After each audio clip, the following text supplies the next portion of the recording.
0 eta 3 urte arteko haurrak dituzten amentzako 100 euroko diru laguntza ia unibertsal bat emango du Madrilek. Langabentzako diru laguntzetan ere hobekuntzak izango direla esan dute, nola ez?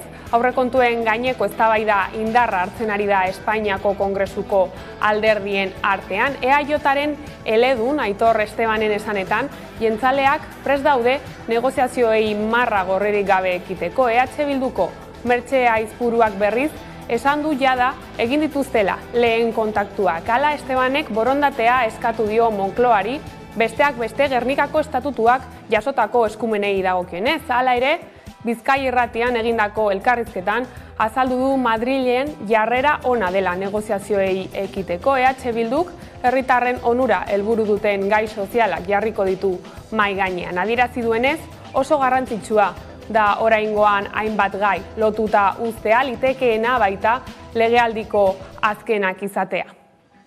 Aurrekontuak aurrera atara gura dabez eta jakina, jarrera beti hasirakoa ona izaten da. Gero ikusi behar, ez da, gauzak zehazki eztabaidatzen direnean, zelan amaituko da, eta ze borondate dagoen. Beste urtetan egin izan dugun bezala, ez gai soziala jarriko ditugu eta oraindik ez ditut aurreratu nahi, jakin arte gainera nola geratzen den preakordio hori, ez aurreakordio hori. Jendearen onura jarriko dugu zentroan eta horren baita.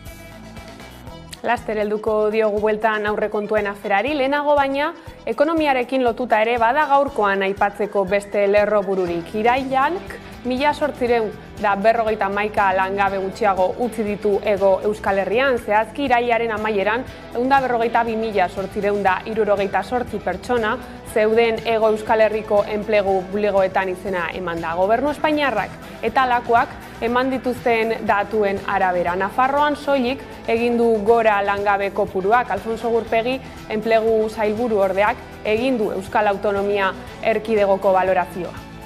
Iraileko afiliazio datu historiko onenean gaude. Eta langabeziari dagokionez, iraileko zifrarik txikiena da duela 14 urtetik. Horri, gehitu behar zaio historiako kontratu mugagabe berrien volumen handiena. Datu horiek, beti baloratzen ditugun zorrostasunetik, gure ustez egungo testuinguruan irailari dagokionez, oraindik ere datuak erakusten dizkigu konfiantza izateko gure produkzio sarean eta gobernuok kontra egin beharreko mehatxuei aurre egiteko hartzen ari garen neurrietan. Nafarroan berriz Carmen Maeztu politika sozialetako kontseilariak egin du enplegu datuen balorazioa entzun. Podemos decir que por el momento el mercado de trabajo navarro se mantiene relativamente estable. Las previsiones económicas siguen siendo positivas, aunque en cifras más moderadas, por lo que cabe esperar cierta estabilidad en los próximos meses, más allá de la estacionalidad con la que se caracteriza nuestro mercado de trabajo. Desde el punto de vista también del Gobierno de Navarra, saben ustedes que estamos afrontando el debate de un nuevo presupuesto récord para nuestra comunidad, que esperamos que contribuya positivamente a la inversión, a la economía y al empleo. Joan zen irailaren 22an, Aioko Eziti paper lantegian lanean ari zela bihotzekoak jota erietxera eraman zuten 60 urteko langilea hil egin da. Azken egunotan 2 langile gehiago hil dira Nafarroa garaian lan istripuen eraginez. Horren bestez, 2022 honetan dagoeneko 59 langile hil dira Euskal Herrian lanean zirela lanarengatik edo laneko bidean, horietako 16 Nafarroan. Aioko ezbeharraz aparte, herenegun jakin zenez abere baten adarkaden ondorioz 52 urteko langile bat hil zen Muniainen. Istripuaren nondik norakoen datu gehiago ez dago oraindik, baina itxura batean lan segurtasun protokoloak ez ziren bete, bereziki arriskutsua izan ohi den orain arren horroaldian. Irailaren 14an Euskararen erakunde publikoak eta Euskal Herriko 4 diputatu zein senatarik bilkura izan zuten Parisen murgiltze eredua eta azterketak euskaraz egiteko eskubidea izan zituzten aztergai eta balantze baikorra egin zuten hitzordua. Zala Frantziako hezkuntza ministerioaren aldetik murgiltzearen gaineko jarrera aldaketa somatu zuten Euskal Ordezkariek. Gurean, Peio Juria, Seaskako lehendakaria izan dugu gaur gonbidatu nagusi gisa, eta baikor izateko arrazoiez galdetu diogu entzun. Irailaren 14an izan den bilkura horrek aldaketa bat ekarri du eta baikortasun bat ekartzen. Elkargoak horrez gain, Anton Kurutxarri hizkuntza politikarako lehendakari ordeak esan du elkargoan ariguneak identifikatzen ari direla, kanpora eta barnera begira. Eta gai zaldatuta, Espainiako Auzitegi Nazionalak uko egin dio Mikel Albizu eta Ramon Sagarzazu Euskal Herritarrak behin-behinean espetxeratzeari, baina Espainiako estatutik ateratzeko debekua eta hilean behin epaitegietan aurkezteko betebeharra ezarri dizkio Albizuri. Epailearen aurrean deklaratu dute bieketak 2002an Santa Polan egindako atentatu batekin lotuta. Bi Euskal Herritar horiez gain, Auzitegia Jon Olarra, Ainhoa Mujika, Iñaki Esparza eta Marisol Iparagirre ere ikertzen ari da. Dignidad y Justizia eta UBT elkarteek Albizu eta Sagarzazu behin-behinean espetxeratzeko eskatu zuten, baina Auzitegi Nazionaleko Instrukzio Epaitegi Zentraleko 6. aretoko epaile, Manuel García Castellonen arabera, ez dago horretarako beharrik, ebatzi du, ez dagoela aukerarik frogak ezabatzeko edo delitua berriz egiteko. Atentatua duela 20 urte egin zelako eta deseginda dagoelako. Gainera, Sagarzazuren kasuan ebatzi du hark estatutik ihes egiteko arriskurik ere ez dagoela. Epailea ikertzen ari den gainerako herritarrak espetxeratuta daude egun.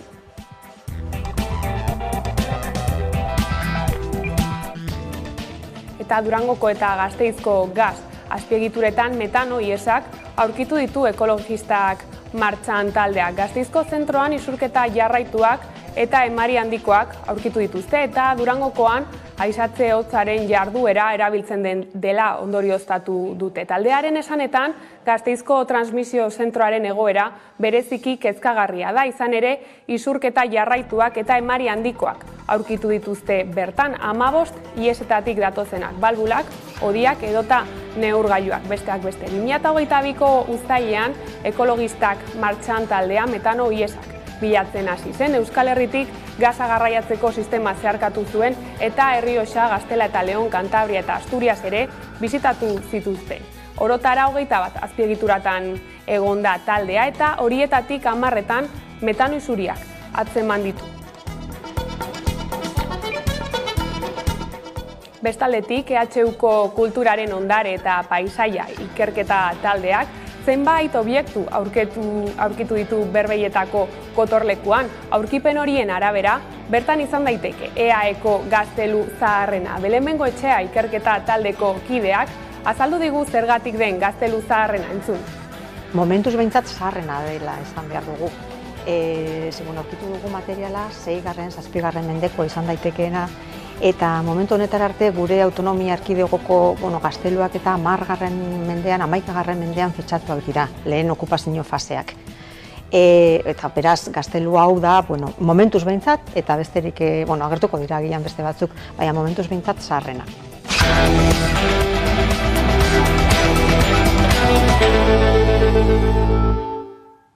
Arratsaldeon, eguneko lerroburuak horrela, heldu diezaiogun eguneko argazkiari. Onartu dute Madrilen 2023 urteko aurrekontu orokorreko proiektua, PSOEk eta UP Unidas Podemosek akordioa itxi eta gero. Bada datorren urteko aurrekontuei begira, halako analizia egin du gurean Inigo Aduriz, eldiario.eseko kazetariak, adi. Geroz eta diru gehiago emango da ongizate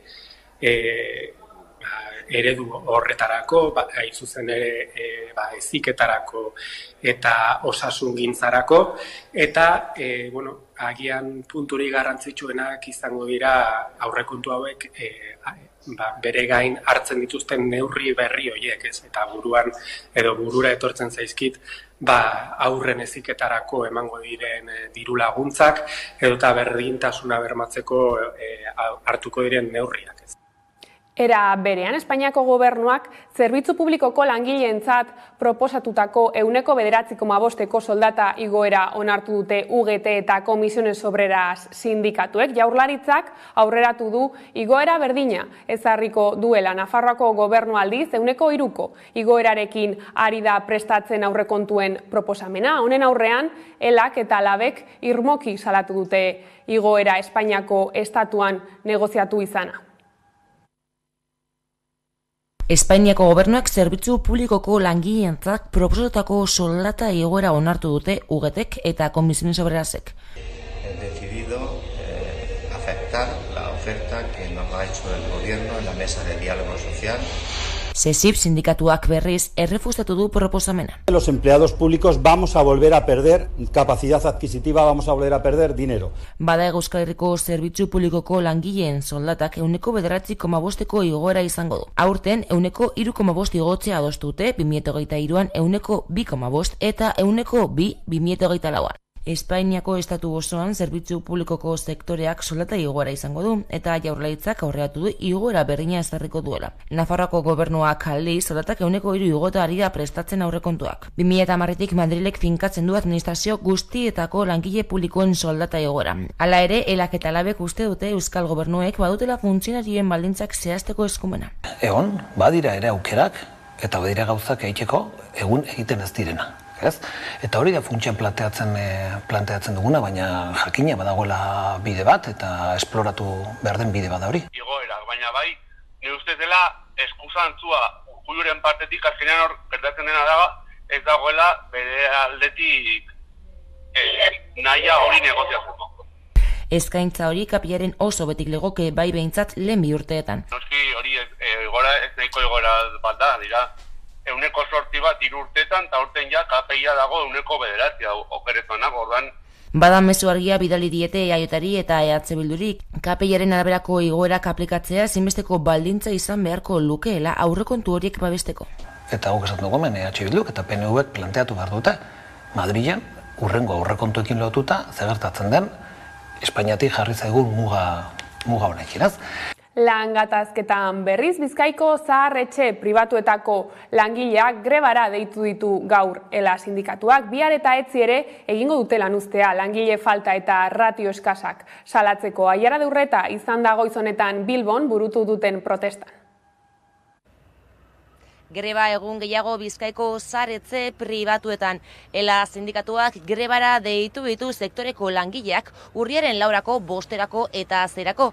ELA sindikatuak salatzen du besteak beste, langile falta eta ratio eskasak. Guk esaten duguna gitxienez 2 ordu zeintzu bideakola pertsona bakoitzari. Horretak aurrera patronalak esan gaitxun ez da belaengo proposamen bat berabez diputazioak espada ipintzen dirua ganean, baina dirua ipinitza ganean, 7 gehiago patronalak esaten dute ez da belaengo esebez, ondinoko nahi dabe gehiago. ELAren arabera patronalak ez daude prest negoziatzeko, bada egoera konpondu ezean aurreko lan hitzarmena sinatu aurretik egin bezalaze, ELAk ez du baztertzen greba mugagabea. Aurreko hitzarmenean 378 egun greba egin genuen, ez dugu deskartatzen hori gertatia berriro, patronalak eta diputazioak espadabe moten pausuk eta harin, honeari buelta baten moteko. Zahar-etxeak aipatuta, COVID-19ak adinekoen egoitzetako aintzalanetan nolako eragina izan duen aztertu du Matxalen Legarreta Euskal Herriko Unibertsitateko irakasleak. Konexioa egin dugu gaur eguerdian berarekin eta horrela azaldu dizkigu ikerketaren ondorioak. Zegoen babes neurririk, gotezin hasiera, eta gainera ez egon argi nola jokatu behar den horrelako egoera batean. Gainera, COVID-ak eragin handiagoa izan du egoitza handietan, egoitza txikietan baino, eta horrek erakusten digu baita ere, egoitzak egokiagoa dira bizitza unitate txikietan banatzea. Ordea Araban 2021an 28 pertsonek egin zuten euren buruaz beste eta 140ak 70 urte edo gehiago zituen. Egoera honen aurrean Bizan zentro sareak gida bat burutu du zahar egoitzetan suizidioa saihesteko. Nerea Garzia lankideak azalduko digu. Osasunaren mundu erakundeak ohartarazi duenez, suizidio kasu gehienak saiez ditzakegu. Suizidioa burutu baino lehen hainbat seinale agertzen direlako. Adinekoen kasuan gainera, suizidioarekin lotura duten jokabideek igoera bat izaten dute 79 urtetik aurrera. La guía enseña a identificar señales de alarma que denotan un riesgo inminente de suicidio, porque el 90% de las personas que se suicidan avisan antes. Una vez identificada la señal, hay que saber actuar. Siempre es fundamental buscar la ayuda profesional. Con esta guía y con la formación no pretendemos realizar una intervención profesional. Para esa tarea hay expertos. Lo que queremos es contar con herramientas que ayuden a los centros Bizan a realizar un trabajo de prevención desde una óptica humana y proactiva. Bizan zentroen sareak egoera horren aurrean profesional batzuk bildu ditu eta gida bat sortu du Euskadin suizidioa prebenitzeko estrategiarekin lerrotuta. Gidak suizidioarekin lotuta dauden zenbait jarrera eta seinalea aurkezten ditu, hala nola izolamendurako joera edota heriotzaren ezoiko interesa. Era berean jarrera horien aurrean nola jardun behar den azaltzen du, hau da, ideia suizidak dituen pertsonarengana gerturatzeko urratsak eskaintzen ditu. Bestalde, biktimen zenidei eta lagunei doluari aurre egiteko laguntza jasotzen du gidak. Esate baterako elkarteen kontaktuak. Azpimarratzekoa da gida horrek zentroetako langilei 120 inguru zuzendutako prestakuntza prozesu batekin osatu dela. Lan gatazkekin bueltan, bilkura izan dute gaur ordu biterrietan ELA Comisiones Obreras eta UGT sindikatuek Siemens Gamesa enpresako Alemaniako zuzendaritzarekin 2009 beharginen kaleratzea iragarri zuen enpresak horietatik 475 gauzatuko dira. Estatu espainolean, egun Alemaniako zuzendaritzak 5 planta ditu Euskal Herrian, horietan 2600 behargin inguruk lan egiten dute eta Nafarroan daude gehienak. Momentuz enpresak ez du jakinarazi Euskal Herrian kaleratzeak egingo diren edo ez, hori bai, Gipuzkoako Asteasuko lantokian labek zuzendaritzarekin lanituna berritzeko akordioa lortu du eta adostasun horrekin zuzendaritzak konpromisoa hartu du lanpostuak eta lan baldintzak bermatzeko. Egin asmo berri diren kaleratzez gain, ELA sindikatuak adierazi du enpresa honetako inolako doikuntzarik ez dagoela justifikatuta. Puirre Mirez, ELA sindikatuko ordezkaria da. Ez dugu onartzen kaleratzerik eta ez dugu onartzen lan baldintzen beherapenik. Eta hortik aurrera hori da gure jarrera. Ez dugu onartzen neurri honen beharrik eta alde horretatik aurrean izango gaituzte.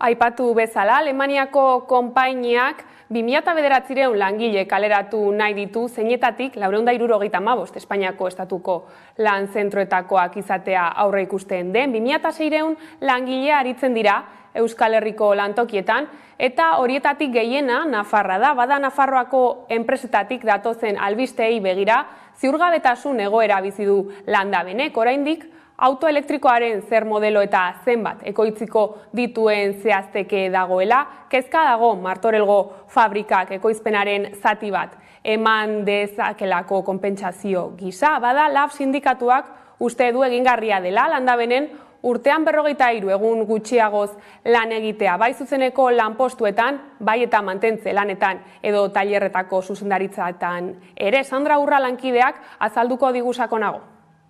Kezka nagusi da Siemens Gamesa Alemaniako enpresak Nafarroan duen plantillarekin. Gipuzkoan dagoeneko badakigu labek aurreratu duen moduan lan hitzarmen bat sinatu dutela, baina momentuz Nafarroako 1600 enpleguen egoera zurrengo orduetan jakingo dugu gehiago. Izan ere, Nafarroako parlamentuak adierazpen bat onartu du eta Mikel Irujo Nafarroako garapen ekonomiko kontseilariak babesa emango duela adierazi zuen. Volkswagenekin egin zuten berdina eta Volkswagenen egoerari aurre egiteko proposamen zehatza aurkeztu du gaur goizean Iruñan LAB sindikatuak.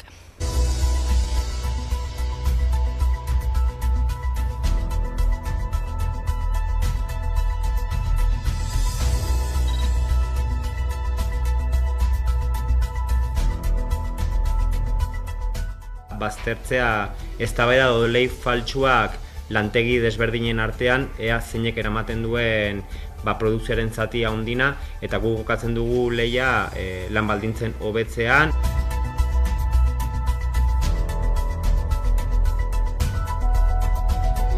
Hogeita 12 orduko lanastearena, nun etzen egonen inongo soldata jaitsierarikan, mantenduko zen soldata, lanaldi murrizketa horren barrenin.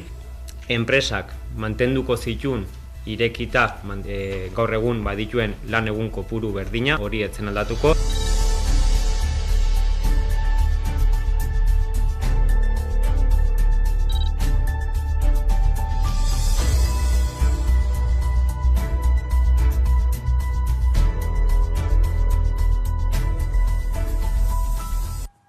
Eta lan gatazken bueltakoekin bukatzeko, Globoko langileen lan baldintzen erregulazioa lortzeko asmoz, beste urrats baten berri eman zuen atzo Labek, gatazka kolektibo bat planteatuko du Globoko langilei, ostalaritzako hitzarmen kolektiboa aplikatzea eskatzeko. Garmile Aranburu koordinatzaile nagusiak adierazi zuenez, Globoren moduko enpresetako langileek gainerako langileekin parekatu behar dira eskubideetan.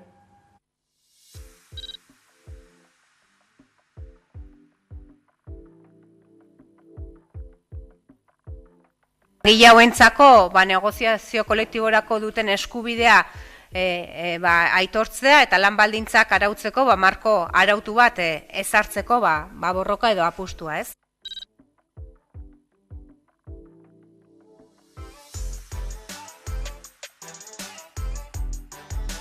Kontratazioan ematen ari den iruzur hori onartzea eta beraiek duten lan harreman eredu hori besteren konturako langileak direla aitortzea.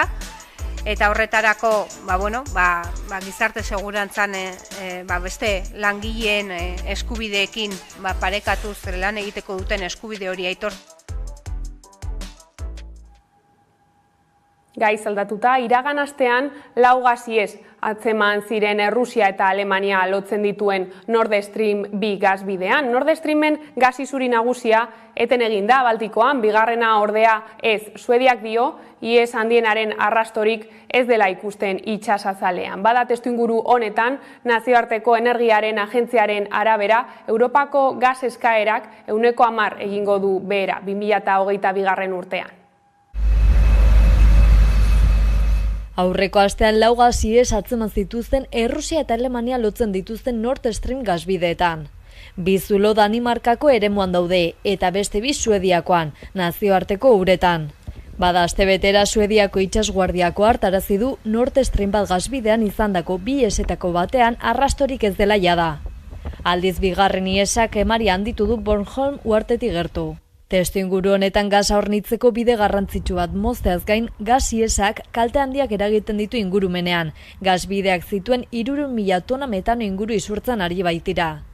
Gasa ez da arriskutsua itsasorako, baina bai atmosferarako. Izan ere gas hori CO2 baino kaltegarriagoa da eta berotze globalerako halako ihesa 7,5 milioi tona CO2 isurtza da. Adibidez, gas hori Danimarkak urtebetean isurtzen duenaren herena da gutxienez. Datuak ikusita hondamendi ekologiko handi baten aurrean gaude, oharkabean pasatzen ari den hondamendiaren aurrean. Izan ere gasies batek ez du irudi ikusgarririk uzten, baina klimak luzaroan jasango ditu ondorioak. Oraindik zehazteko dago hondamendi ekologikoaren neurria, isuriak direla eta.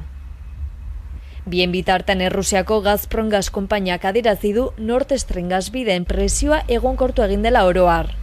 Gauzak horrela nazioarteko energiaren agentziak gasaren eskaerari buruzko hiruhileko txosten argitaratu du, eta azpimarratu du Europa gas gutxiagorekin moldatu beharko dela 2022 urtean. Eskaera 10% jaitsiko dela aurreikusi du energia agentziak. Horren arrazoi nagusiak zeintzuk dira, prezioen gorakada eta Errusiako gasaren itxiera.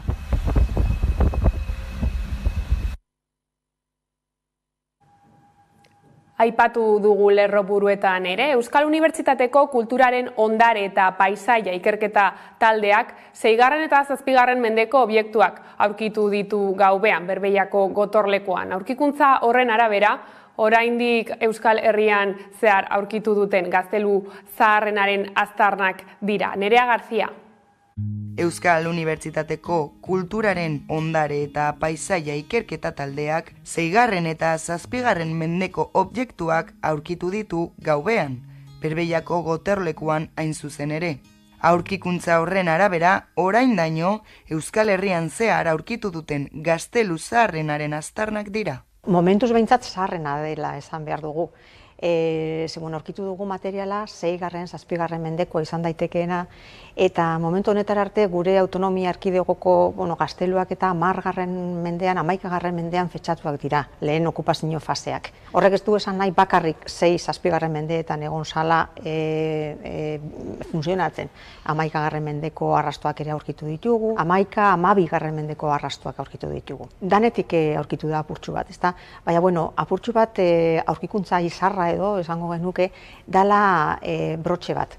Belarriko bat da, gerriko baten erabiliko zana bere garaian, brontzesko pieza bat da, apaindua, eta horrelako pieza kuriosoa da, baina orain arte aurkitu dira gehienak nekropolietan. Eta orain aurkitu dugu ezarkuntza konkretu baten, orduan horrek ere balioa ematen dio, eta berezitasuna ematen dio. Hortik aparte aurkitu dira baita ezurrak, animalien ezurrak, jandako animalien ezurrak, zeramika ere bai, zeramika nahiko zarra, gorriz pintatua eta horrelako tipologiatakoak. Eta kuriosoa da, ze bere ondoan dago beste horrelako tontor bat, kilometro terdira, gutxi gora bera, eta hor ere indusketa batzuk egin ziren duela 2 urte, eta han ere aurkitu ziren kastro baten, edo gotorleku baten arrastoak ere. Badakigu, Peña los Castros eta Berbeiaren artean, gaztelu bien artean edo gotorleku bien artean kontaktua egongo zela edo harremanak izan zituztela. Ze aurkitu ditugu zeramikasko trompak, bai leku baten, bai beste lekuan. Eta erabiliko ziren, zarateiteko eta soinuaren bitartez abisuak emateko leku batetik bestera. Eta horrela iritsi gara albistegiaren bukaerara. Hauek izan dira arratsaldeak gurean gaur utzi dituenak. Guztiak eta gehiago nahi duzuen aldiro 11.eu satarian. Gero arte.